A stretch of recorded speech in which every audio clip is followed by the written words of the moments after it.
안녕하세요. 정치는 짧게, 정책은 깊게. 정치가 정책하다입니다. 이 채널은 뉴스 속 정치 싸움이 아니라 여러분의 생활과 직접 연결되는 정책 이야기를 다룹니다. 어떤 정책이 발의됐는지, 누가 왜 추진하는지, 현재 어떤 상태인지, 그리고 우리 생활에 어떤 영향을 주는지 쉽게 풀어드립니다. 여러분의 구독과 댓글, 좋아요와 알림 신청은 저희가 더 알찬 정보를 준비하는 힘이 됩니다. 오늘의 주제는 국민연금 제도 개편입니다. 그럼 바로 시작해 보겠습니다. 20년 만에 국민연금 제도가 크게 바뀌었습니다. 보험료는 더 내야 하지만 연금은 더 받게 되는 변화인데요.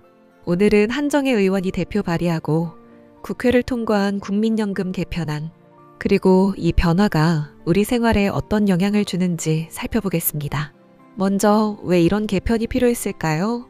국민연금은 1988년에 시작됐습니다. 하지만 36년 동안 월급에서 국민연금으로 빠져나가는 비율, 즉 보험료율은 9%로 고정되어 있었습니다.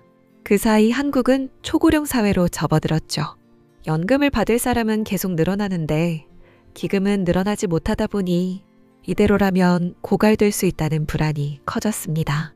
이 문제를 해결하기 위해 2025년 3월 국회 본회의에서 국민연금 개편안이 통과된 겁니다. 이번 개정안의 핵심은 두 가지입니다. 첫째, 보험료율을 올리는 것입니다. 지금까지 9%였던 보험료율을 단계적으로 13%까지 인상합니다. 예를 들어 월 소득이 250만 원인 A씨는 기존에는 22만 5천 원을 냈지만 앞으로는 약 32만 5천 원을 내게 됩니다. 부담은 늘지만 은퇴 후 받는 연금은 더 많아집니다. 둘째, 명목 소득 대체율을 올려 고정하는 것입니다. 원래는 2028년까지 40%로 낮아질 예정이었지만 앞으로는 43%로 고정됩니다.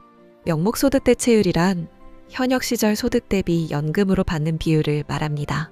예를 들어 월 평균 200만 원을 벌었다면 은퇴 후 200만 원의 43%, 약 86만 원을 연금으로 받게 되는 구조입니다. 그렇다면 이미 연금을 받고 계신 분들은 어떤 변화가 있을까요? 먼저 보험료율 인상은 적용되지 않습니다. 이미 수급을 시작하신 분들은 지금처럼 동일한 방식으로 연금을 계속 받으실 수 있습니다. 또한 소득 대체율 상향은 앞으로 새로 수급을 시작할 세대에 적용되기 때문에 기존 수급자분들의 연금액이 당장 늘어나지는 않습니다. 하지만 중요한 변화가 있습니다.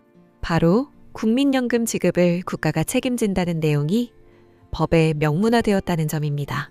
그동안은 사실상 국가가 책임져야 한다는 인식은 있었지만 법조문에 명시되지는 않았습니다. 이제는 법으로 규정된 만큼 지급 안정성이 한층 강화된 것입니다. 게다가 보험료율 인상으로 연금 재정이 더 튼튼해집니다. 이는 연금액을 직접 늘려주지는 않지만 제도의 지속 가능성을 높여 기존 수급자분들도 앞으로도 내 연금이 안정적으로 지급되겠구나 하는 신뢰를 얻을 수 있습니다. 정리하자면 기존 수급자분들의 연금액 자체는 변하지 않지만 안정성과 신뢰도는 크게 강화된 것입니다. 이번 개편안을 대표 발의한 사람은 한정혜 의원입니다. 서울 강서구병 지역구 국회의원으로 현재 사선 의원인데요.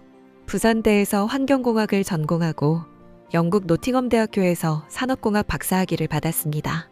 노동단체에서 활동하며 사회노동정책을 다뤘고 2012년 국회에 입성했습니다.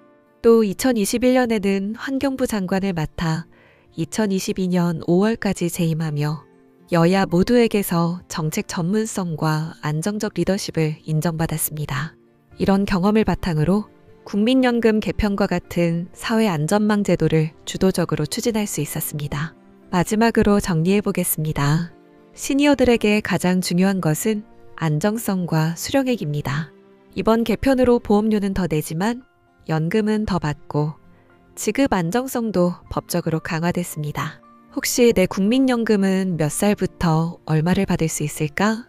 궁금하시다면 국민연금공단 홈페이지 내 연금 알아보기 또는 모바일 앱 내 곁에 국민연금을 통해 확인하실 수 있습니다.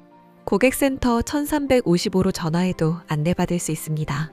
오늘은 국민연금 개편안을 살펴봤습니다. 여러분은 이번 개편 어떻게 생각하시나요? 보험료는 조금 더 내지만 연금은 더 받는 구조. 찬성하십니까? 반대하십니까? 댓글로 의견을 남겨주세요. 다음 영상에서는 또 다른 생활정책 소식으로 찾아뵙겠습니다. 구독과 좋아요, 댓글은 저희 채널을 이어가는 큰 힘이 됩니다. 주변 분들께 영상 공유도 부탁드려요. 항상 건강하시고 오늘도 시청해주셔서 감사합니다.